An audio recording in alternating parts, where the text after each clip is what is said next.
now we're going to have some female bonding. Here's a daughter of Eve, the queen of the naked video, Helen Lederer.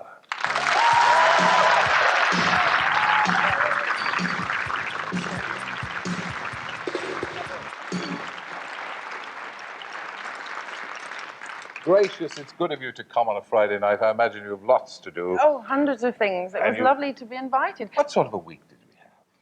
Well, apart from the violence of your show, but let's not return to that. No, please. The cover from it. It has actually been quite a tragic week for Linda McCartney. Because apparently some steak and kidney pies have found a way into her range of vegetarian meals. It's true. Vegetarians up and down the country are reeling at the thought of touching tongues with real flesh.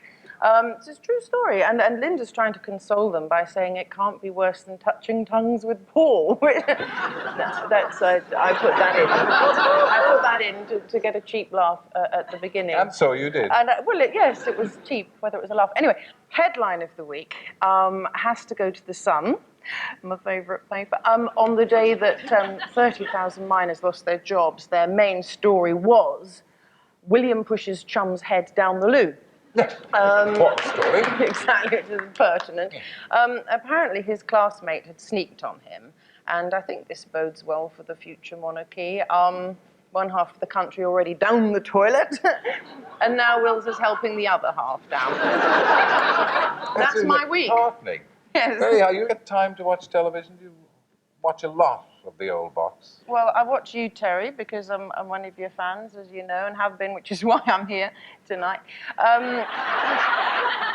Sitting here with you, I have to say, and our sexual chemistry, which yes, is it's important in television. Communicating itself. And we're not even married. No, but, early days. Well, it reminds me of the cozy, fluffy intimacy you see when you watch Anne Diamond and Nick Owen. Oh, yes. Because they do hold hands, they touch, there's body language, and they're not married, which is a shock. But the sort of yin and yang of daytime television, or not. So in honour of their return, we've examined some of their competitors around the world. Oh, good. And here is your star-studded lineup for this morning. Hello, Wrinklies. Retirement need not be the end of the road. We show how to keep your mind active.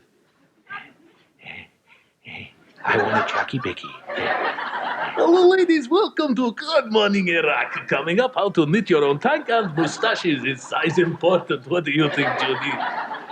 Is it possible to be just too damn handsome? Well, in my case, no. Hey, you got little and stuck indoors? Why not buy him a ventriloquist dummy? You're going back in the box. I'm not going back in the box. Yes, you're going back in the box. Your lips are moving. So are yours. Basically, hide all mirrors and don't go out during daylight hours. I did once. It was disastrous because I got mistaken for a boil and lanced, which was very embarrassing. It's even messy.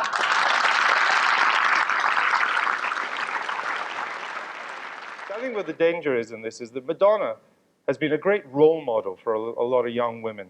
And I think they're going to feel let down when they see this book now. This is not... She is a heroine to many women. Yes, I mean, I'd be interested to know, I think men tend to get a bit more threatened, get threatened by her sexuality, whatever that means. I mean, I don't know, she goes any which way, that's fine. I mean, it's not for me to judge. But well, when you meet her, she looks so small she can barely wield a microphone, never mind a whip. But does she unnerve you? Even without the whip, does no, she not at all. unnerve me? But why did you decide that you didn't like her? Well, I'm not saying I didn't like her at all. I quite enjoyed the conversation. I'll tell you one thing that was good about it. She said afterwards it was the toughest interview she'd ever done. And she did say, I don't know if it was referring to your interview, it makes a change from being asked about my panties. Yeah. Oh, I hope it wasn't. Yes, that was Did you my mention interview. Yes, continually. Oh, God, how embarrassing. I mean, the whole interview was virtually about underwear. I heard a tape of her on the radio in the taxi coming here, actually. He rewound it for this very purpose. And with Simon Bates. So you're not the only person that's met. Not that I want to undermine you at all, Andrew. I mean, you were only there in the hills, but this was in Paris. Simon Bates met her in Paris. She was talking about other people's sexual problems, and she said, hey, get over it. If I see a man walking along and he's got a good body and he takes his shirt off and it turns me on, that's fine. So why shouldn't I be able to do it? And I thought, well, there is a logic there. No, there is a logic it's to no problem that. to me. I don't argue with that. And she told me about Simon Bates. There are no secrets between us, you know. She did warn me about that. Hang on, And I wasn't jealous. But there's a I've met her. We know you've But she didn't been tell me there. about you, I'm afraid. We know you've been there. She didn't mention. Right, I'm the only one who hasn't. There is been something with her. kind of ludicrous. I mean, see, at the beginning of this book, to be responsible, there's a safe sex warning. But the images of the book is you get tied up, beaten, thumped, whipped, and all the rest of it. But then you remember to put a condom on. Yeah. I mean, it's crazy. Style, who defines it? Oh, come on, it's like an elephant. You know one when you see it. I mean, you don't need to be told what it is. I mean, it's pretty damn obvious if it's walked into the room. What is it? Is it sitting round the table? Don't ask questions like that. You ask questions like that, you always get a smack in the mouth, yeah. You look magnificent, Jim. No, that wasn't very kind of you to say so, but I think as your arrow is pointing at you. So what makes you stylish and the rest of us not? Nothing. It's not the No, point, and it's I not the certainly point. never said that. No. You did. Oh dear, look, it was Edwina Curry again. It's all coming back at you. Where are the helmets? Get the helmets. We don't put them on such a pedestal that they do in America. I mean, I think stardom's great fun, and, you know, we all like to go and flock Who's to the the star movies. around this table? Well, none of us. Okay. I hope. As long as we're clear on that.